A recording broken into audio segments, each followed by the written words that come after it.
Breaking news पाहूया। नाशिक मुंबई महामार्गावर वाहतूक कोंडी झाली आहे। महामार्गावर वाहनाच्या 2 ते 3 किलोमीटर पर्यंत लांबच लांब रांगा लागल्यात। वाहतूक कोंडीमुळे वाहन चालकांना नाहक त्रास सहन करावा लागतोय। पिंपरी फाटा परिसरातील उड्डाणपुलाच्या कामाचा वाहतुकीवर परिणाम पाहायला मिळतो। नाशिक मुंबई महामार्गावर वाहतूक कोंडी मोठ्या प्रमाणात झाली आहे। वाहनाच्या 2-3 किलोमीटर पर्यंत लांबच लांब रांगा या ठिकाणी पाहायला मिळतात।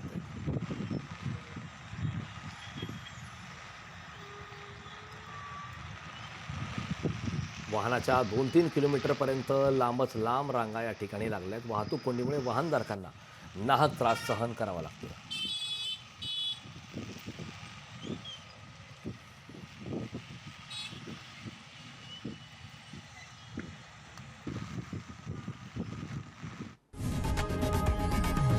लोकशाही मराठी ऐका, पहा, जागरूक रहा।